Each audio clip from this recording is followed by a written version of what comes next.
that is coming into effect and what are the precautions you have to do. This keeps on changing. Unless he updates himself, he will become financially illiterate and he will become a victim to the fraudster. And one more thing, many of us forget that always the first mover advantage is with the fraudster. He comes out every time with a new modus operandi and he employs it to a particular person, and once a victim happens, we examine that and we see that this is the modus operandi, these are the precautions and we have to stop these things. We bring it to the knowledge in our financial literacy. But if you happen to be the first victim, you become the financial illiterate at that time because nobody has told you. You don't have that literacy. So unless you have the fundamentals right and you are put in place, you will not be protected at that time. So not only you are telling the others, public, first even the bankers should protect ourselves and we should keep ourselves updated every time, and we should be knowing. If you do not know what is a digital arrest, if you do not know what is jump deposit scheme, these are all now going on, you are financially illiterate now. Unless you know it, you will not be in a position to tell others. Tomorrow if there is something new may also come. Because of we are not updating periodically, we become victims. Even the persons who are well educated and they are in very good profession, they also become victims. This is now including RBI higher officials. I don't have any this one to tell. Even our RBI senior officials also were cheated. I tell you, I always tell there are different type of techniques these fraudsters are adopting, because I come across various complaints after the making the assessment. I used to tell that is a greed and fear factor. The greed is to those who are at the lower level of income or at the lower level, or you can say that lower middle class, whatever. These people are given that greedy, you are going to get this lottery, that lottery and all those things, and they become the victims. The fear factor is to the middle class people. If without you are not paying in time, that this will happen to you, like that they are being attacked. But they adopt a different technique for the higher level to the professionals, and I was told that we are concentrating here on empowering the working woman and the financial empowerment of the woman entrepreneur. These are the persons, they will be the soft target for the fraudsters, and they employ a different technique that is called the pressure tactics. They will not be allowed to think during that momentary time. They will be knowing all financial literacy and they will be in a position to take decisions, and they will not fall into the trap if the time is given. But they are not given time. The pressure they give, in such a moment you have to take, and especially in a digital arrest, they say that you should not consult anybody, go to a separate room and you have to take a call immediately, transfer it within half an hour. That is the thing they are employing in digital arrest.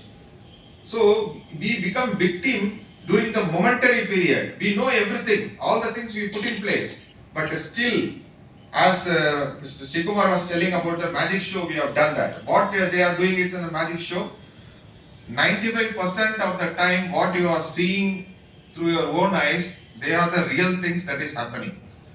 That 5% of the technique he is adopting, that is covered and you are not in a position to do, that is where that magic is there.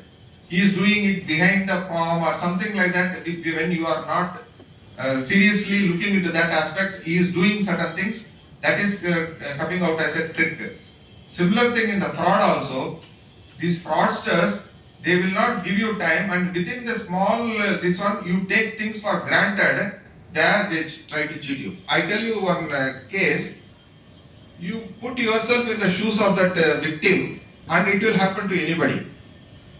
Think that you are the person. A person comes and knocks the door or he rings the bell. When you open, a person in the full uniform from a courier for this one, and he is having 3-4 parcels in this one and keeping a sheet and telling that you have got a parcel in your name and you will be getting a 4-digit this OTP in your answer. and to verify that whether you are the right person, and after verification he hands over the parcel and he goes away.